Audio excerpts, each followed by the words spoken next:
Good morning to you.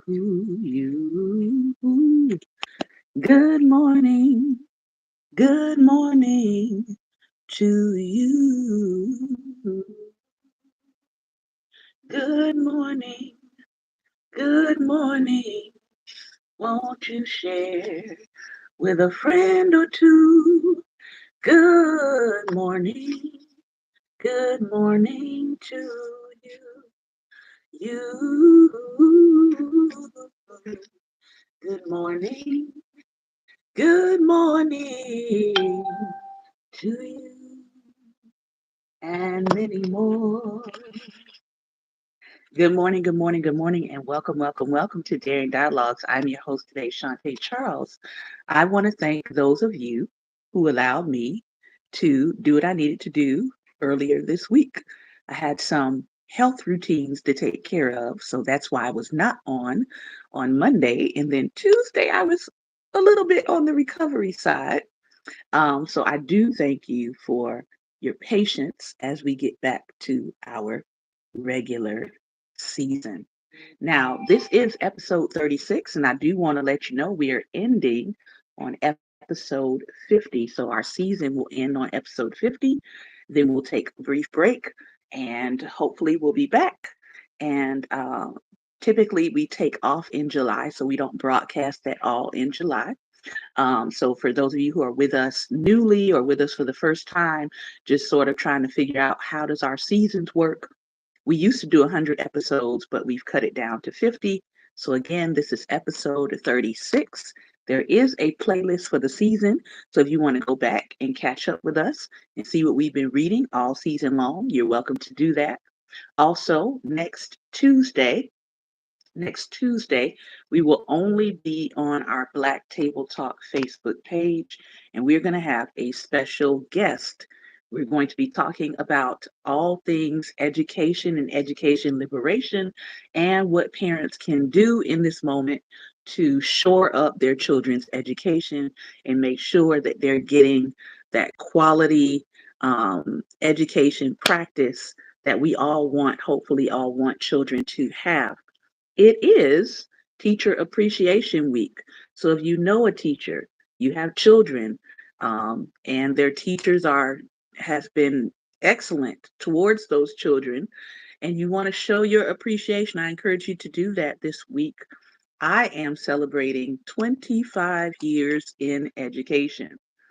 That is a very long time. I've seen lots of people come and go. I've seen people leave the profession. I've seen people say, this is not for me, and change careers and all of those good things. But as I was sharing with some teachers I was training on last night, I am still excited about educating. I'm still excited about the field. I'm still passionate about teaching and helping students and adults to learn, and to be 25 years in and to still have an excitement and still have a passion for what I do. I am very thankful for that. Um, so, yeah, 25 years in education for me. Happy anniversary to me as Teacher Appreciation Week goes on. Today is Relationship Wednesday, so we're going to hop right into the books that we have been reading. And good morning and hello to those of you coming in. All right, we have Drama Free, a guide to managing unhealthy family relationships.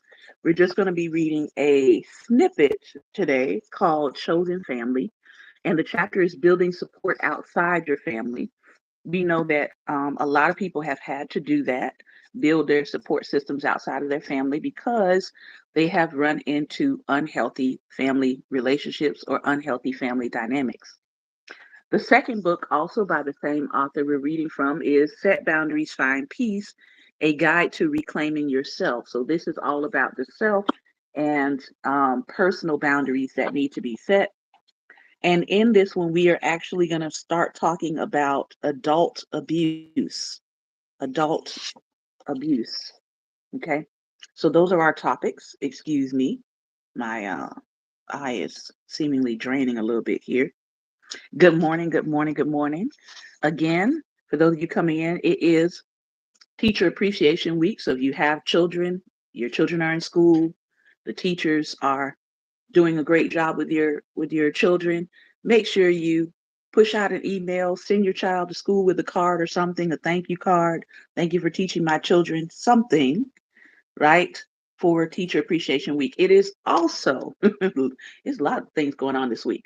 It is also National Nurses Week. My sister is a RN and she's been at it as long as I have. So we basically text each other and exchange each other happy appreciation weeks this week. So if you know a nurse, um, RN, LPN, any of it, nurse practitioner, you got a great nurse, make sure you appreciate them this week. Say something good. I was saying something good to the nurses that I was meeting with earlier this week. So it's just a good time to appreciate people who have been doing a great job. All right, let's hop in. So that first topic, again, drama free, is where we're reading from. A Guide to Managing Unhealthy Family Relationships. This was a book we have been reading most of the season and last season as well, that hopefully has helped people to get through some difficult situations and times, especially around the holidays. But this section is entitled Chosen Family. If you have some chosen family, put that on the screen. Yes, I've got some chosen family. Believing that biological family is everything will keep you in unhealthy relationships because you think you have to tolerate anything. Now, remember, she's talking in the context of being in a family where there's unhealthy dynamics going on. Okay. She's not talking about people who have great family relationships, great extended family relationships. She's strictly talking in the context of unhealthy ones. When people say, I have a small family, they sometimes mean I have a small number of people with whom I choose to maintain relationships within my family. There are family members I speak to often, and some family members I don't talk with as often. The differences in frequency are primarily due to my choice, intentionally choosing where I want to spend my energy. In some relationships, you may get most of what you need, and in others, maybe half of what you need. In still others, you may get little or nothing in return as you pour out your energy. Healthy relationships are not 50-50, as people do not contribute in all areas equally. Only you can decide if a relationship is worth it to you.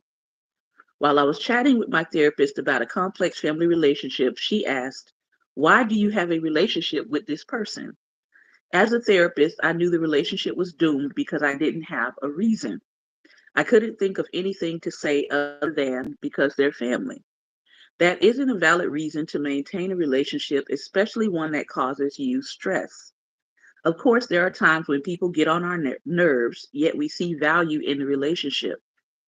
Be clear about when relationships have value and when they're simply an obligation. Much like Dan, I grew up in a home with an older sibling, and after elementary school, I was the only child in the house. My deep connections occurred in friendships with peers who surprisingly were the youngest in their families and had older siblings with significant age gaps. My family is well acquainted with my high school and early college friends because the relationships feel like sisterhoods. Like Dan, many of my memories of celebration are centered on some biological family and my chosen family. Family is important, but the people you count on as family are also essential. So she gives some really good points here about how to support people who have unhealthy family relationships. Number one, if somebody is coming to you and telling you they have unhealthy family relationships, and maybe you have good family relationships, so you cannot relate, it would not ever occur to you that this could be a part of your family dynamic because your family relationship is so good, right? Here's a way you can support them. Number one, don't minimize their experience. It is not your job to tell someone it's not that bad. Anybody ever heard that? When you're describing something that a family member has done and it really is that bad, or it really was that ludicrous and you could not believe that it was your family that did it. You ever had anybody come to you and say, it's not that bad? Don't minimize people's experience. Okay. Also, it isn't helpful to tell someone to push through the situation. Allow people to choose what they want in their life. Here's another tip: don't push them to improve the relationship. You don't know what's best for other people because you can't be sure how the relationship has affected them in the past. Unhealthy relationships can be detrimental to people's mental health. Here's another tip: allow them space to share without judgment. Yes, I know as human beings, it is very hard for us to not judge. It's a part of our humanness to judge or to make a decision, but try to withhold judgment as the person is sharing with you what is going on, right? Even when your story is different, it's essential to allow people to share their own stories. And I know that I've had to work on this in the past for myself. You might want to interject your story into their story as a way of trying to relate to them, but sometimes people just need you to listen. So I've had to learn that because I tend to say, well, here's a little bit about my story, and, trying to relate to them or to say, I feel your pain because I've been in a similar situation. But they don't need that. Sometimes they just need you to listen. So try to listen to them sharing without judgment. Another tip: don't tell them what you would do if you were in their shoes, especially if they haven't asked for that. I know a lot of us want to get to the conversation sometimes, and we want to come to a solution. We're problem solvers, right? We're solutionists. We want to ease the pain in our friends' relationships. But we don't want to start with, well, if I were you, if they don't say to you, what would you do in this situation? Try not to do that. Okay. I know it's tempting. It is. It is very tempting, but try not to do it. Everyone's situation is different, so you can't always offer sound advice. Even if you would choose to react differently, people may not want to hear what you would do in the situation. Another tip: don't assume you know how they feel. Feelings are complicated, and you can't predict how someone might feel. If you come from a stable family, you won't have a reference point for someone with chaotic family relationships. But you can ask them, how are you feeling about this situation if you don't mind? What are your expectations around it? How would you feel going back and trying to mend a relationship? You can ask, but you don't want to assume. The next tip here: don't give someone false hope by saying things like, it'll all work out. It may not. It just might not. So you don't want to give the person a sense of false hope. You can only assume or hope that it will, and it's okay not to know how the situation will play out. And finally, ask them what they need from you.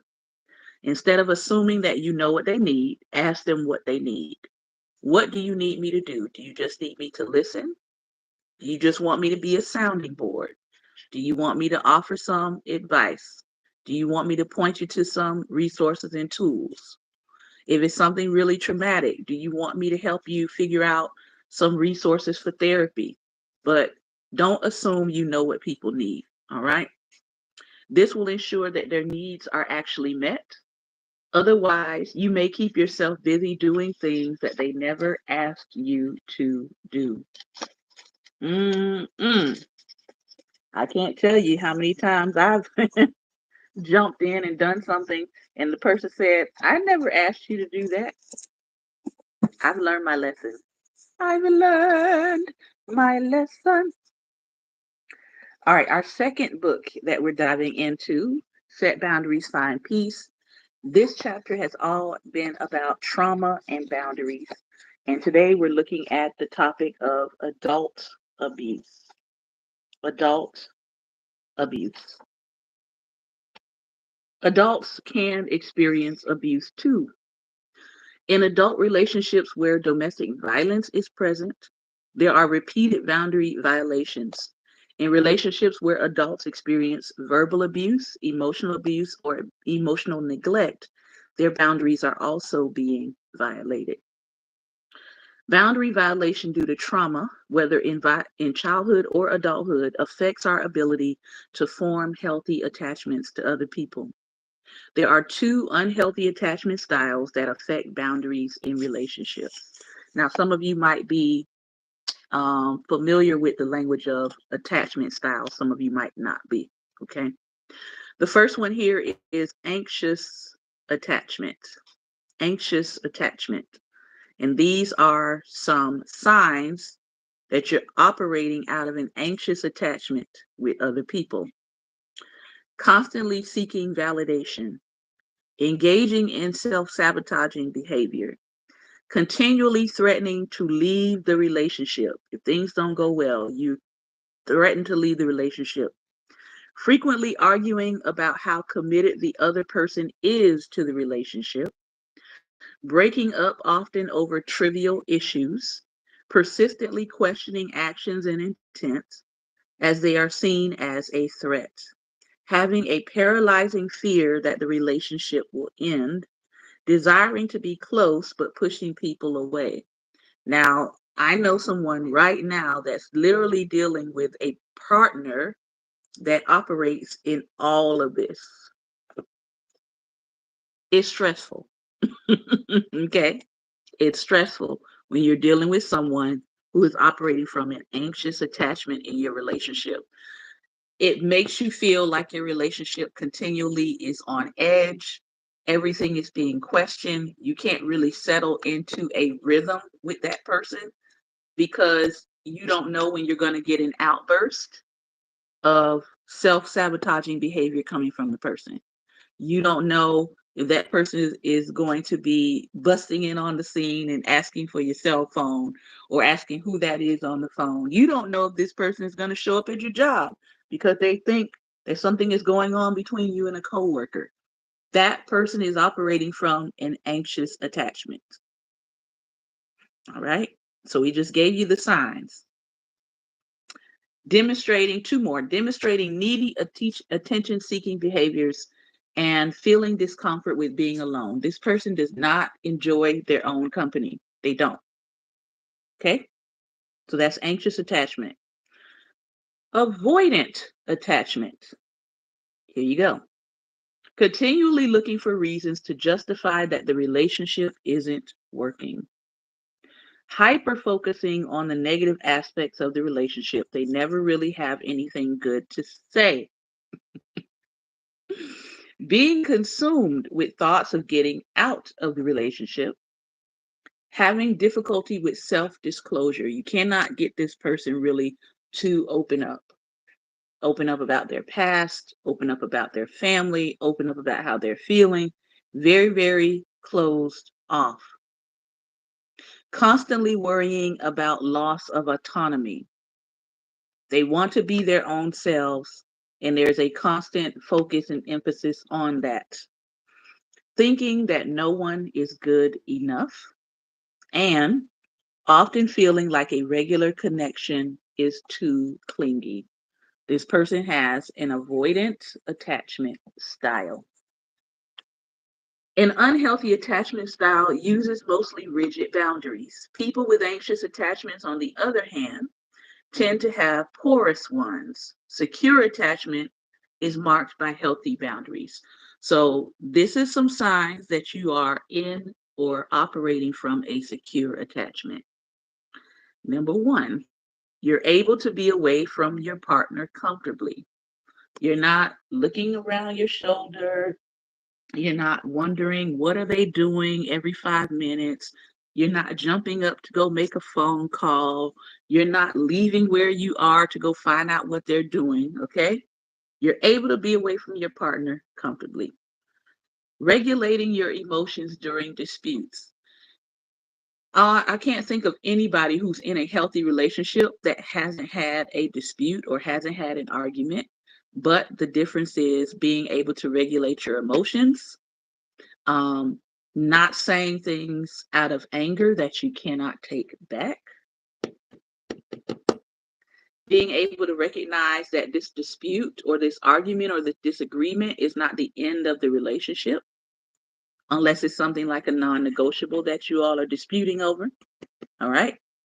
Has a healthy sense of self. You know who you are outside of that person. That person is not defining your identity, they're not defining your personality. You know who you are outside of that person. You have an identity outside of that person. Okay? Is comfortable sharing feelings. Doesn't necessarily mean that your partner will understand your feelings all the time, but you do feel comfortable sharing them. You do feel comfortable saying, hey, this is what's going on. I'm not happy. I'm shocked. I'm excited. I'm surprised. I love this.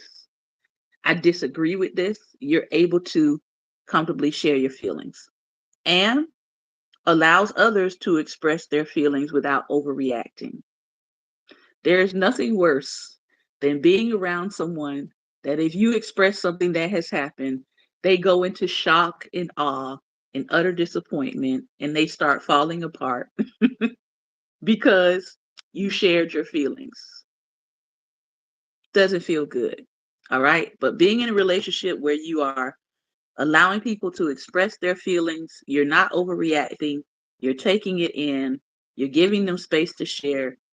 That's a part of a secure attachment. All right.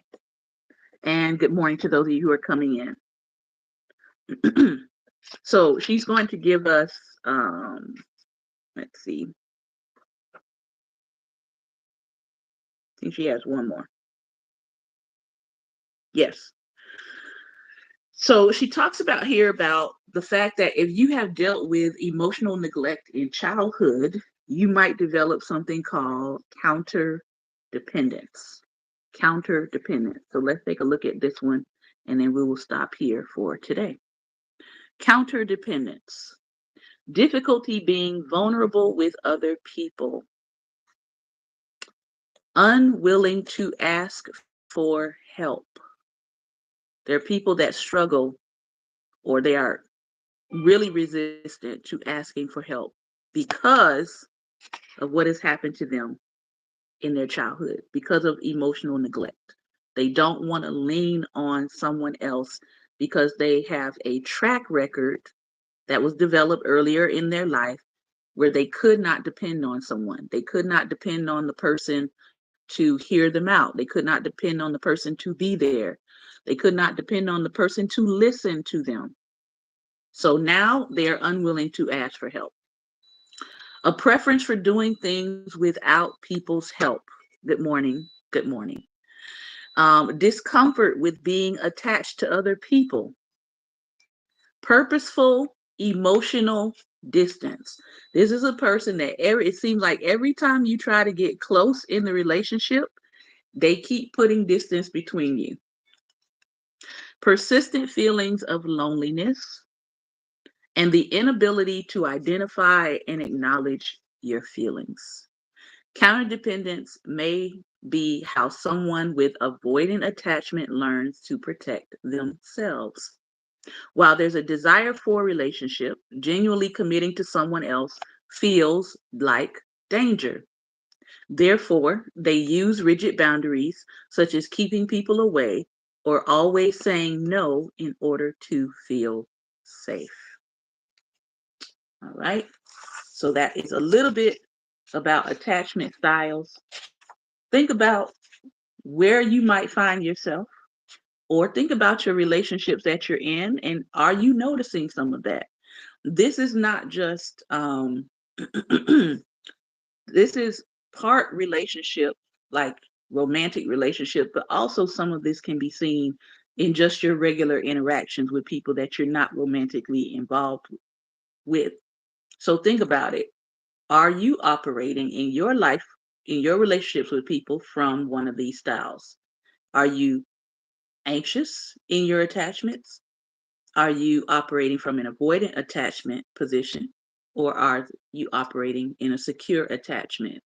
And of course, these might vary depending on your relationship with the people around you.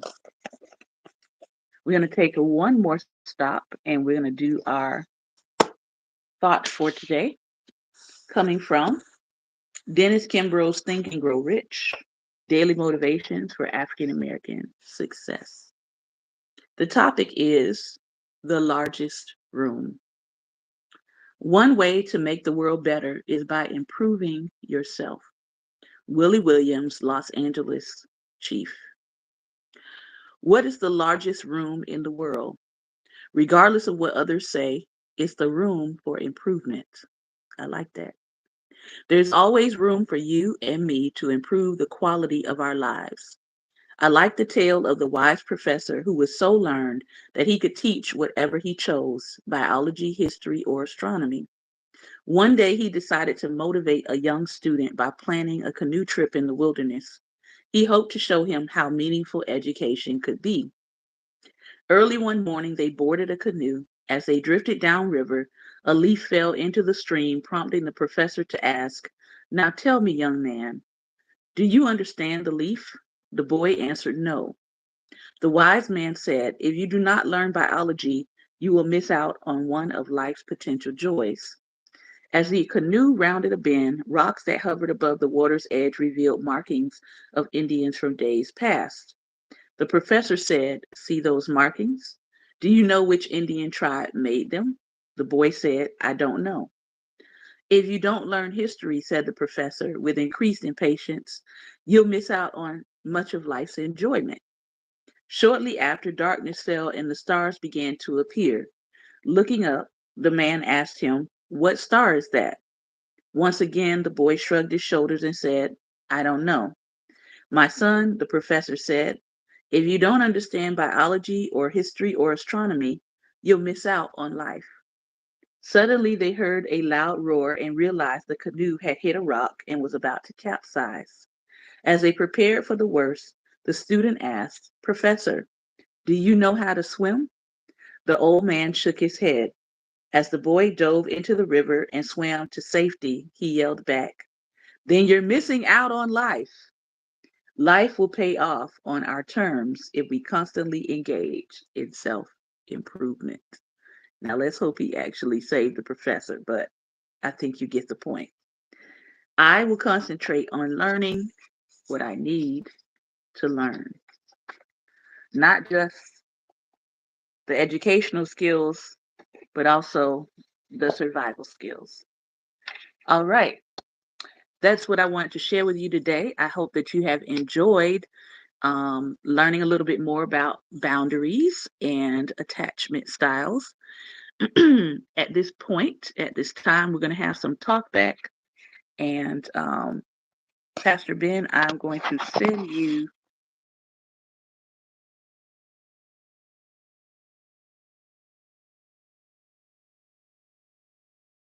the link to join us.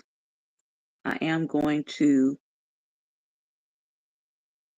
um, put on our controls here.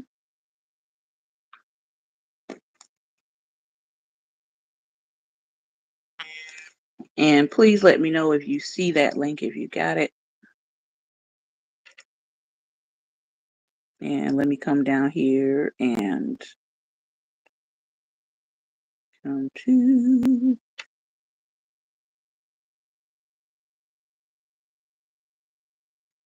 all right. And let's see what we have here.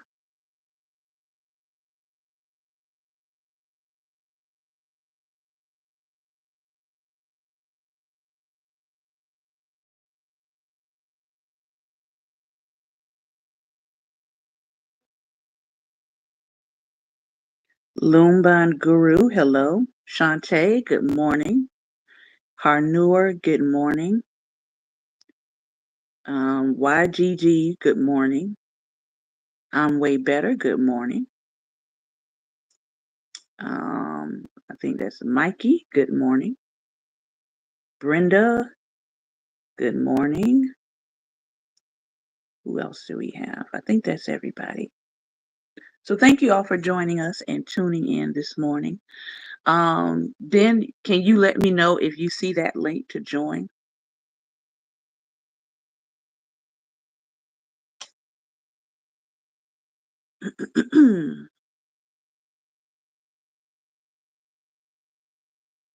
I'm not sure if you see it or not. And if I need to send it again.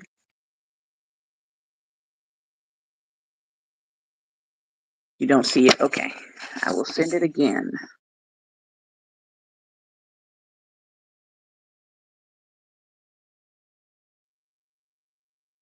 But I just tried it again.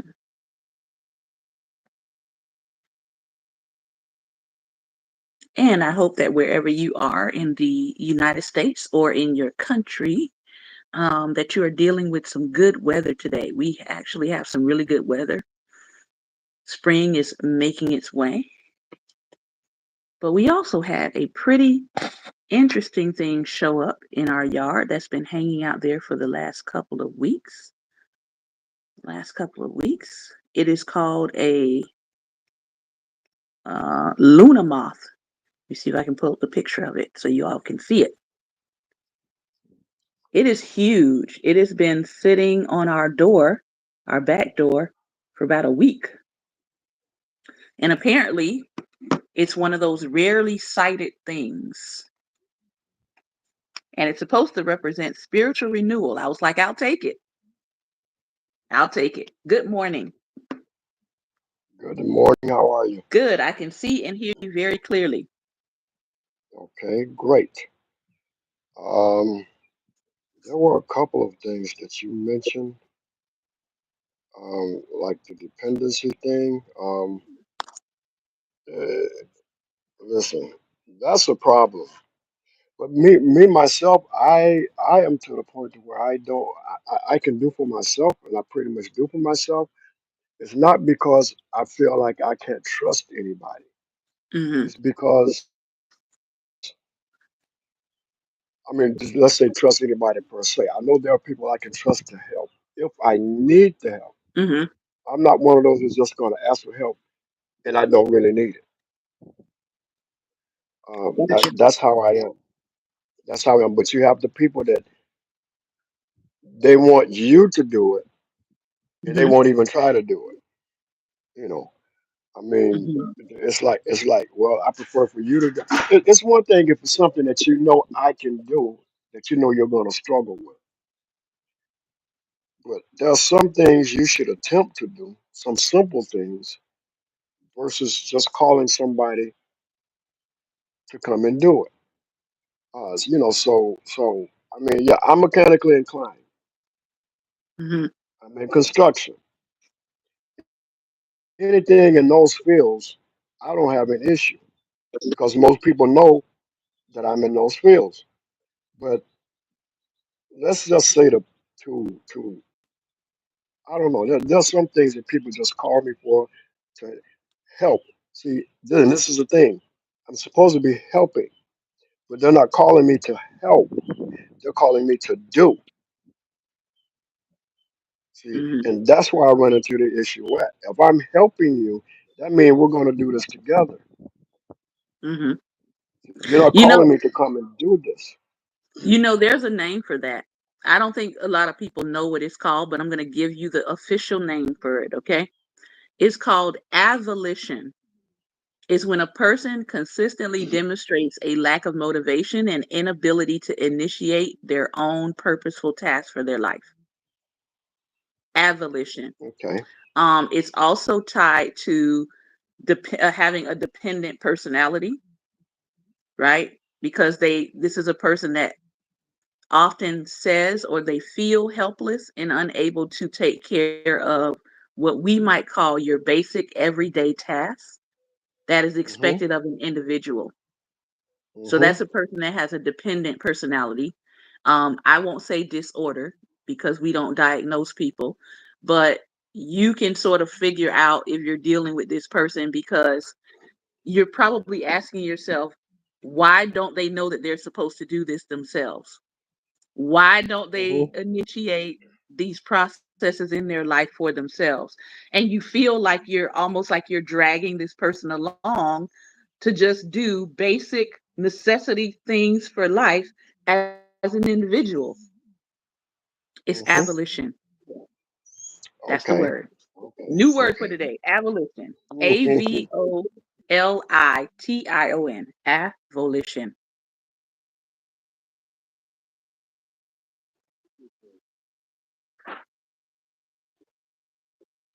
relatives. I have relatives that are not family, and I break the difference down to people. You know, relatives, that's somebody that you're born into.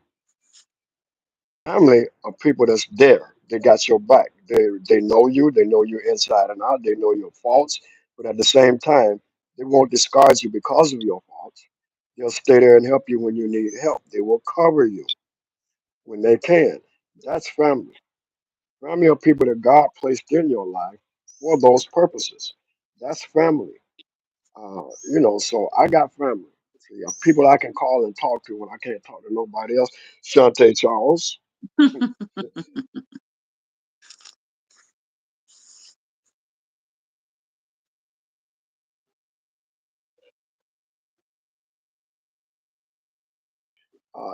I got my family. I call them my Miami family.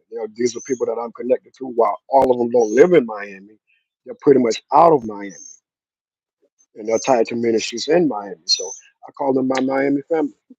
And they've shown time and time again they're going to be there for me. They got my back. So that's family. So the others I call relatives. Hmm. I got siblings that are relatives. They're not family to me. And I'm just being honest about it. They're not family to me. They're relatives. So and I got. Listen, I've been adopted by families as their big brother and uncle and stuff like that. I've been adopted by young adults as their father. And they treat me as such. So I just had to have a conversation this morning with one that's telling me I need to take better care of myself because I wasn't feeling too well yesterday. Hmm. But they'll call me, check up on me, see how I'm doing. We have our conversations. So that's family. That's Hmm. family. So I've learned the difference, and I'm okay. Believe me, I'm okay with it because I don't do drama. I don't like drama, and I don't like toxicity. Hmm.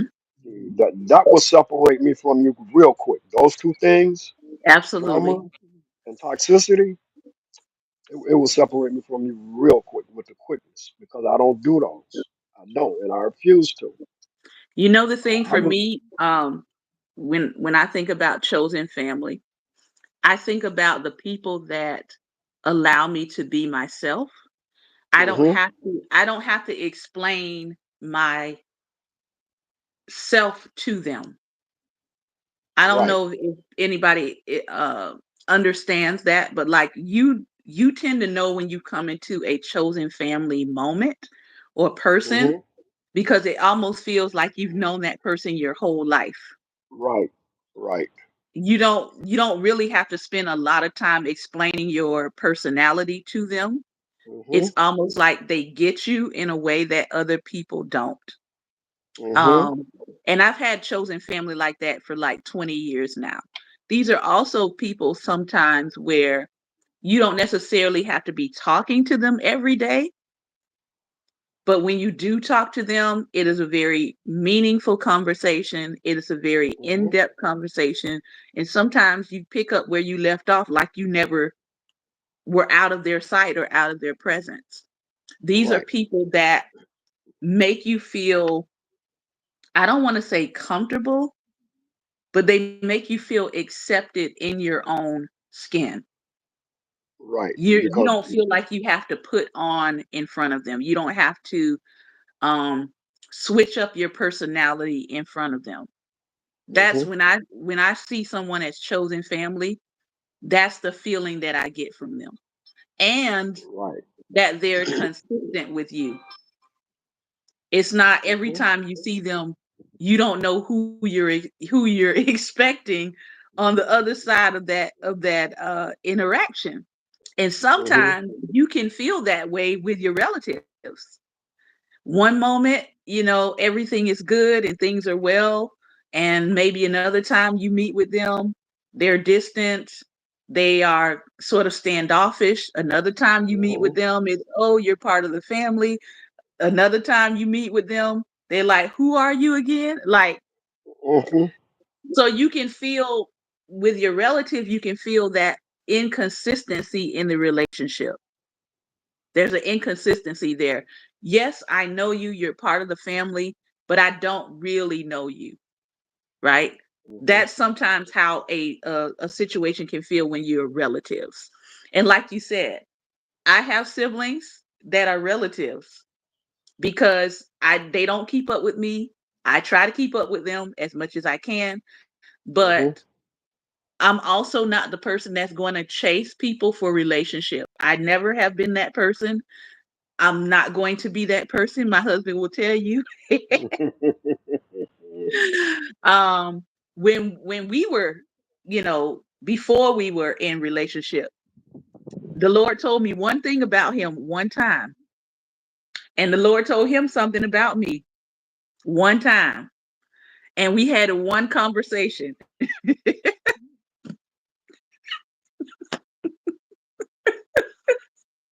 We had one conversation. And I said, you know what? I know what the Lord told me. You know what the Lord told you. I'm gonna let you figure it out. And I left him alone and went about my.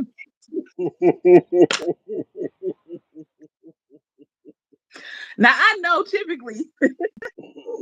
know typically that's not how you're supposed to operate a relationship. But Hmm. I was like, listen, the Lord told me you the man. The Lord told Hmm. you I'm the woman. Um, what are we doing here? And then when he proposed to you, you went to sleep. Yep. And then when he Right on the proposed, I floor. fainted. So I mean, like I try to tell people, I'm like, I don't know if you want my story. I don't know if you want my story. Um, so yeah, for me, it was just like, okay, I know, you know, I'm gonna go be with the Lord over here. I'm gonna do my what I always do. I'm gonna do my prayer. I'm gonna do my fasting. I'm gonna, go to my classes because I was in school at the time. I'm gonna go to my classes. I'm gonna serve the Lord. And when you get it together with you and Jesus, we'll have a continuing conversation. There was no chasing. So Hmm. I don't I don't I don't have a frame of reference for women that want to chase men. I have no advice for you. None. And I'm not trying to be Hmm. funny. I just that has not been my thing. Well, I'm gonna say Um this. I'm gonna say this. I think what you did put everything in perspective for him. See, you let him know. Look, I know, and I know you know. So whatever you do what you want to do. But we know we.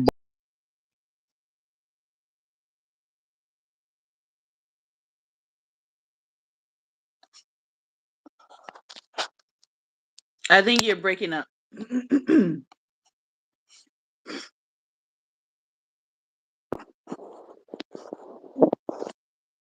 Oh, I think he might have lost connection. But until he pops back up, yeah. Um, when it comes to those kind of relationships, um, I don't have a lot of advice when it comes to that. And he'll pop back up. I don't have a lot of advice when it comes to trying to get the man. I don't. I'm just being honest. You're back. Okay. Yeah, you were saying that Okay. we made it clear in our communication with each other, which we did. Right. Right. Yeah. You made it clear. So at that point, you put it all on him because you're just like, I know you know. I'm gonna go over here and chill. Hmm. You know. When you decide when you decide, okay, well, you know what? Let me go ahead and do this. You know where I'll be. Yeah, I Yeah. mean, because at that point, and I'm gonna also be honest with you and say, at that point, I told him, Jesus is offering so much more over here. You're a nice guy and all, but I've already had a conversation with my savior, and I was like, um, if he's not offering what you're offering, he could stay over there for a very long time. right? Mm-hmm. And in my conversation, this is why I wrote it in my book. I immortalized it in my book. I said, Jesus said, I'm gonna need you to stop hunching on me and receive who I have put into the earth for you. Mm-hmm. I know I done lost a whole bunch of women right there, especially the ones that like to pray a lot. Yep. I was in my prayer closet and I was saying, Jesus, you're all I need. Uh-huh. And Jesus said, I'm all you need. But I need you to stop hunching on me. Stop putting all your intimacy over here. And I need you to receive who I have put in the earth for you to receive in this natural realm. Mm-hmm. Hmm. Hmm. Yep. Absolutely. Yeah. And so people might find that funny, but I'm like, yeah, there comes a point in your spiritual life that your creator is going to tell you, we can't, those physical needs we put in you that we gave to you that are part of your natural human experience, you're not going to get those fulfilled over here. Mm-hmm. So you trying to ignore those needs, don't put that on God. He's gonna make it clear. This is the needs that we take care of over here in the spirit world. Mm-hmm. We don't handle that. We outsource that. It's called we outsource that part of your body to the natural world Mm-hmm. in a relationship, in a covenant. So receive the covenant we're trying to give you and stop trying to act like that part of you doesn't exist. Okay? Mm-hmm. All right. Okay. Nobody was in there but me and God. And God said, that part of you, we will be outsourcing to humans. Mm-hmm. You're not going to get that part covered over here in the spirit world. Now, I know some people talk about spirit husbands and spirit wives and all that stuff. No, we are not. We are going to outsource that to the natural world. That's why we've given you that part of yourself that is connected to the natural world. And so, we have people that are, what do I want to call it? They're deluding themselves. It's a bit of a self delusion Mm-hmm. when you take that part of yourself and you don't address that part of yourself. Right. That part of yourself is human, and it's not unholy, because some people try to they try to demonize that part of themselves in order to not address that part of themselves. Mm-hmm. But it's not demonic. It's a natural part of yourself as a human being. So when God is addressing that part of yourself, you don't need to run away from it. You need to hear, what is God saying to me about that part of myself? And for Mm-hmm. me, at that moment, he was saying, yes, I know that you feel extremely fulfilled in this space when you're in this space. But when you come out of this space, that other part of you will wanting to be addressed.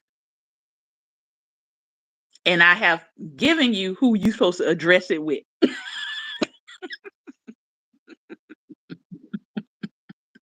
Now you can act like I didn't tell you who you're supposed to address it with, but I've given you who you're supposed to address it with.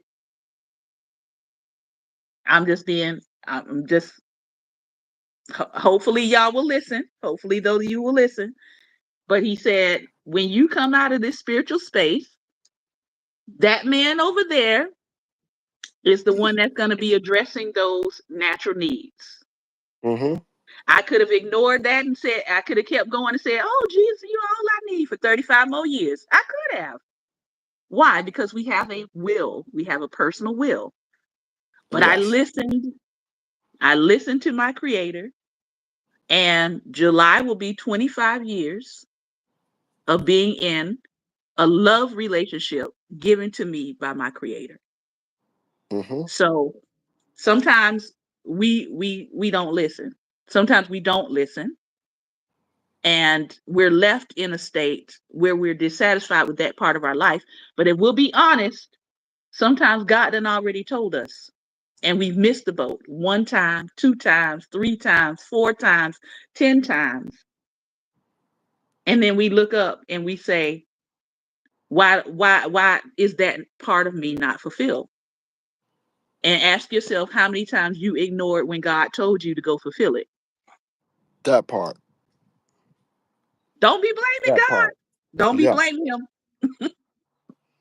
Because I know somebody that did that, and here you are now, 12 years later, and they're still not married Uh-huh. because the person that God chose for them, this is it now, this is it.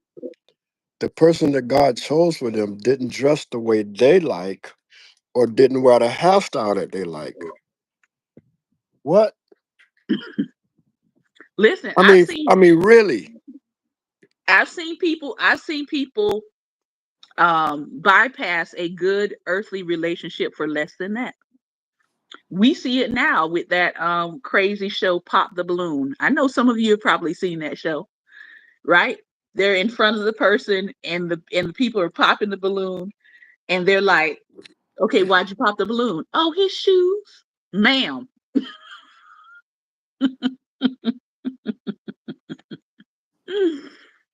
So y'all picking people by their shoes now, see, and those things are easy not their to address. personality. Yeah, those the shoes and hair and clothes, those things are easy to address because uh like myself, okay, I'm fluid when it comes to styles. I'm fluid. I'll try stuff when it comes to styles. And a lot of men are like that, you know. But and this is exactly what I told them. I said, listen, you're not paying attention to that man's personality and his love for God. That's what you're not doing. You're Mm-hmm. focusing on, oh, how many women are coming after him. Maybe there are women coming after him, but he's waiting on God. You ever think about that? Some of the craziest things that women turn away a great man over. I'm not gonna disagree. Yeah. Well, Listen, men do it I've too. been married 20, July will be 25 years. I am not going to disagree because I've seen it. And again, nobody can make that choice for you, but I'm going to Mhm. need you to pay attention to why you are rejecting the person in front of you. That's it right there. Why? Why are you rejecting the person that's in front of you? What is it about them? And obviously, we know chemistry matters. We get that. Hmm. But when you look at the other factors, what are you actually saying no to? And then when I see who you admire, that gives me a whole other insight into why you keep passing up good men. I forget his name. Wait. Psychologist Alduan Tart. He was talking about the research around good men, and he was saying that the research shows that the top 40% of men who are earners are good men, and they're actually ready for marriage. But most women are only looking at the top 10%, meaning top 10% of earners. Hmm. And there's a less likelihood of you meeting one of those men and marrying one of those men if you're not in the spaces that they're in, but you're also turning down the other 30% that are in the top 40%. And I said, "Mm, that tracks. That tracks. That Hmm. tracks." And my internet friend Paul Carrick Brunson, he does a great job. He's a relationship expert. He does a great job of putting out material on Where are the good men? Because people are always asking that question. Where are the good men? If he's a good man, he's probably at work. Mm-hmm. Let me just say that one. Okay. If he's a good man, he's probably working. Um, if it's, him in his evening activities, he might not necessarily be the places that you would think he would be. Yeah, because he probably ain't hanging out at clubs all weekend. Nope. He could be at a fishing dock. Mm-hmm. He could be at the pier. You just got to think about where what's the likelihood, or where's the likelihood of where he would be.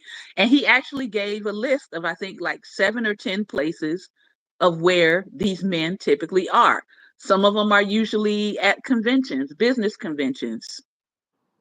So he was like, if you're interested in a certain type of man or a certain kind of man, join a professional organization, join a community led organization.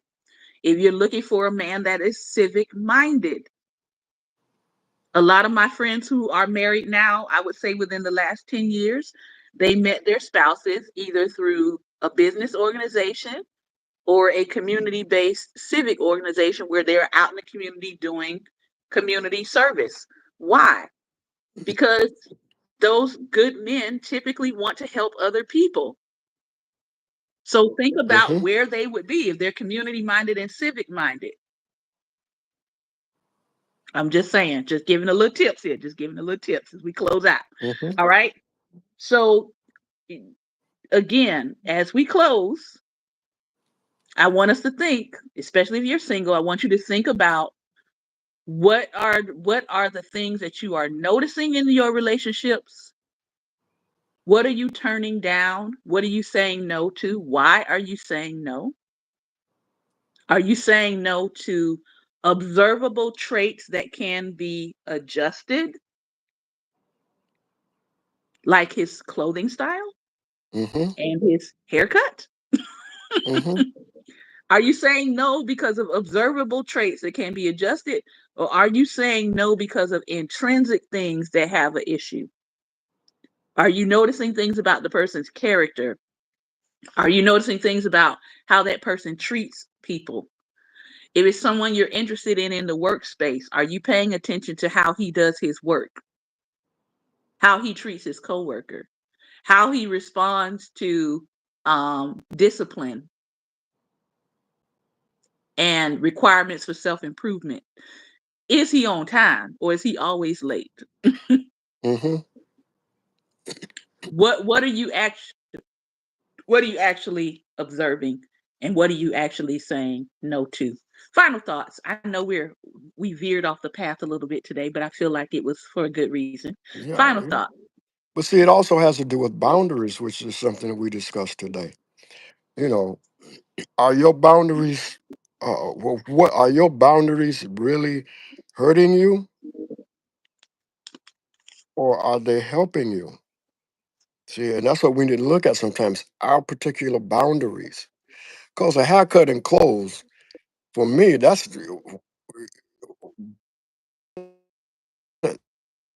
see, now that's one of your requirements, which is in a way a boundary. That's one of your requirements. But what about the person's Hmm. stories about wealthy men dressed nice and all that stuff, and they are, I'm gonna use the D word, they are dogs. But you're looking at the money he got, you're looking at the crowd they draw, you're looking at the way they dress, the way they wear their hair, Hmm. but their character is jacked up. I'm also looking at And some you're of in a these. relationship.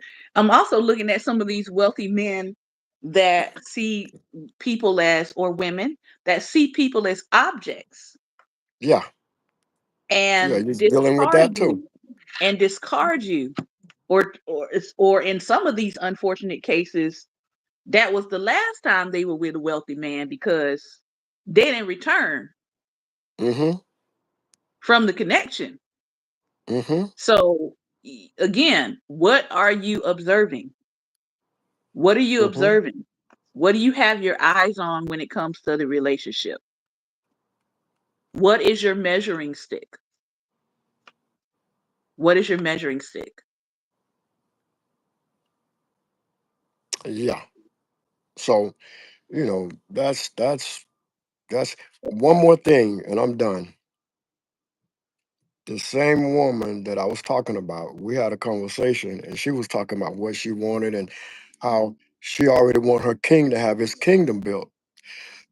And I said, well, you know what? A lot of men, while they're building their kingdom, they're looking for their queen to help them build it. That way, it's not just his; it's theirs. See, you're looking for somebody to come along and just give you something. Well, men are looking for something that somebody that they can build with. That's not going to work. That's not going to work. And a lot of men, a lot of good men, that when they build on their own, they're very careful and watchful about who they're going to connect with Mm-hmm. because they don't want leeches. They know they exist. They don't want the financial vampires. They know they Mm-hmm. exist. So you've actually taken yourself out of the running. See, sometimes all it takes is support. You're there for him while he's got nothing. You're supporting him in it. That's helping him build that. He know you were there, so he know that it ain't just about the money with you. See, Case in so point, case in point, Ryan Coogler's wife. See, we could do a whole segment on that. yeah. Because I find it funny, um, the way men are reporting on her versus the way women see her. Men are like, man, Ryan Coogler wife, she invested in him. She got him that $300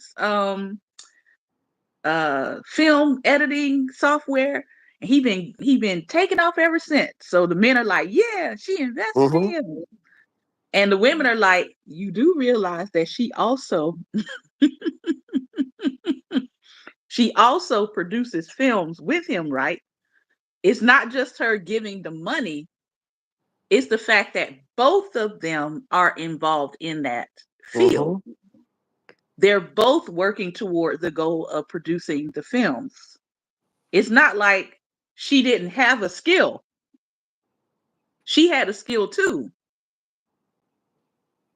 but she was willing to invest. So Mm-hmm. it's not just her just sitting back saying, "Oh, I'm going to give you the money. You just go ahead, baby." No, they are a partnership. Mm-hmm. And I think some people fail to catch that part about their relationship.